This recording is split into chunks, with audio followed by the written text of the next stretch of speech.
အနုပညာမြောက်တဲ့ကာတွန်းကားတွေကိုနှစ်သက်တဲ့မိတ်ဆွေတွေအတွက်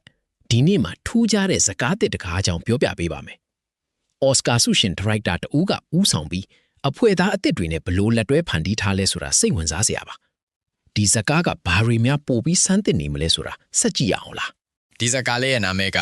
Dog My Cats လို့ခေါ်ရတယ်။ A Cat in Paris လို့အော်စကာဆုလာထားခြင်းခံခဲ့ရတဲ့ကာတွန်းကားမျိုးကိုဖန်တီးခဲ့ဖူးတဲ့ဒါရိုက်တာ Alain Gagnon ရဲ့လက်ရာတစ်ထစ်ပါတယ်။ဒီဇလိုင်းရဲ့အထူးဆက်ဆောင်တွေကဘယ်သူတွေဖြစ်မလဲ Dog My Cats စကားထဲမှာ Gilles နဲ့ Lola ဆိုတဲ့မောင်နှမနှစ်ယောက်ရဲ့ဘဝကသူတို့အဖွားရောက်လာတဲ့နောက်ပိုင်းအပြောင်းအလဲတွေထက်လာပါတယ်။ပို့ပြီးတော့ထူးဆန်းတာကအဖွားကခွေးတွေရောကြောင်းတွေရောနဲ့ပါစကားပြောနိုင်တာပဲ။ဒီအဖွားကြီးကဘယ်လိုရှုပ်ဝှက်ချက်တွေကိုရှာဖွေဖို့သူတို့ကလေးတွေကိုခေါ်သွားမလဲဆိုတာစိတ်ဝင်စားစရာပါပဲ။ ဒါရိုက်တာဂါဂင်နဲ့လက်တွဲပေါ်ဟောင်းဂျန်လူဖီလီစီယိုလီအငိမ့်စားယူပြီးတဲ့နောက်ပိုင်းမှာသူဟာဇလန်ဒီကိုကာတွန်းအဖြစ်ပုံဖော်ပေးမဲ့သူတယောက်ကိုလိုအပ်လာခဲ့ပါတယ်။ graphic design ကသူ့ရဲ့အားသာချက်မဟုတ်ဘူးလို့သူကပြောပြပါတယ်။ လီလာကိုကနက်ဆိုတဲ့ရုပ်ပြစာအုပ်ရေးဆရာမနဲ့ပုံဆွဲဆရာမရဲ့ထူးခြားတဲ့ပုံစံကိုတွေ့ခဲ့ရချိန်မှာဒီပူပေါင်းမှုကစတင်ခဲ့တာပါ။ Lila Skognet က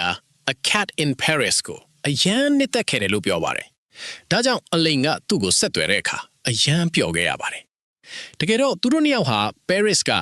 Emile Cole ကျောင်းမှာဆရာအဖြစ်သင်ကြားရင်အကြိမ်ကြိမ်တွေ့ဆုံမှုကြပါတယ်။ဒါပေမဲ့နှစ်ယောက်စလုံးကလူသိမ့်မပေါင်းတတ်တဲ့သူတွေမို့အရင်ကတော့စကားပြောဖြစ်ခဲ့ကြတာမရှိဘူးလို့ဆိုပါတယ်။ Director Gagnon ရဲ့အရင်ဇာတ်ကားဖြစ်တဲ့ Nina and the Hedgehog's Secret ရဲ့ထုတ်လုပ်သူ Jerome Ducmauge ကလည်းဒီအတွဲအသစ်နဲ့အလုပ်လုပ်ရတာကိုတကယ်ကိုပျော်ရွှင်မိတယ်လို့ဆိုပါတယ်။သူတို့နှစ်ယောက်ဟာနီနာဇတ်ကားပြီးဆုံးချိန်ကတည်းကဒီစီမံကိန်းကိုစတင်စဉ်းစားခဲ့ကြတာဖြစ်ပါတယ်။ကလေးတယောက်ရဲ့အမြင်ကနေဇလန်ကိုဆက်လက်ပြောပြရင်ပိုပြီးဟာတာဆန်တဲ့ဖန်တီးမှုမျိုးလုပ်ချင်ခဲ့ကြတယ်။ ဒီဇာကာကလီလာစကော့ဂနက်အတွက်ကာတွန်းဖန်တီးမှုလောကထဲကိုစော့တင်ဝင်ရောက်တာဖြစ်ပါတယ်။သူကအလွာလိုက်တွေးခေါ်ဖန်တီးရတာဟာပုံဆွဲတာနဲ့မတူပဲအယမ်းကျွဲဝါစေတယ်လို့ပြောပါတယ်။ပုံမှန်ဆိုတယောက်တည်းပုံဆွဲတတ်သူဖြစ်ပေမဲ့ဒီလိုကာတွန်းကားထုလုပ်ရေးအဖွဲ့အစည်းရဲ့အစိပ်ပိုက်တစ်ခုဖြစ်ရတာကိုလည်းသူကကျေနပ်မိပါတယ်တဲ့ ဖန်တီးမှုလုပ်ငန်းစဉ်မှာ Lilas Cornet ဟာ Ambient Arches စကူပေါ်မှာတမက်စီစန်တူရီယာရေဆေးမင်းနဲ့ခဲရန်အထုံးပြူပြီးရည်ညွှန်းပုံပေါင်း100လောက်ကိုဆွဲခဲ့ပါတယ်။ Digital ပုံစံပြောင်းလဲမှုတွေကိုတော့ Photoshop, TV Paint နဲ့ After Effects တို့မှာအထူးထားလှုပ်ဆောင်ခဲ့တာပါ။ထုတ်လုပ်သူဒူမော်ခေတာ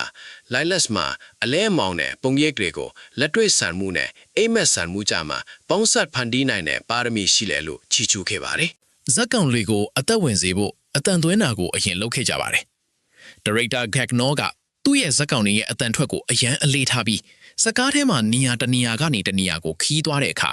ကားထဲမှာရှိနေတဲ့အခါစတဲ့ကွဲပြားတဲ့အတန်ပတ်ဝန်းကျင်တွေရှိပါတယ်။အဖွားအဖြစ် Josiane Belasco ကတရုပ်ဆောင်ပြီးကြောင်ဇက်ကောင်အတွက် Go Shifty Farahani ခွေးဇက်ကောင်အတွက် Philippe Catrino ကအတန်သွင်းပေးခဲ့ကြပါတယ်။ ကာတွန်းဖန်တီးမှုအဆင့်ပြီးဖို့ရက်သက်တာအနေငယ်ပဲလိုတော့ချင်းမှာအဖွဲ့ဟာအယောင်ချဲတာအလဲပေါင်းဆက်တာတွေကိုစတင်လှုပ်ဆောင်နေပါပြီ။သူတို့ကအခုလက်ရှိအဓိကစိန်ခေါ်မှုကတော့ဇက်ကားကိုလူသိအောင်လှုပ်ဆောင်ဖို့ပဲဖြစ်ပါတယ်။ထုတ်လုပ်သူဒူးမော်ကေကငွေကြေးအကူအညီတွေကိုကြာကလေးကရရှိထားပြီးဖြစ်တယ်လို့ပြောပါတယ်။ပြင်ထစ်မှာတော့ KMBO ကရုပ်ရှင်ရုံတွေနဲ့အခြားနေရာတွေမှာပြသဖို့စီစဉ်နေပါတယ်။ကနေဒါနဲ့ဘယ်ဂျီယန်ပါတနာတွေနဲ့သူ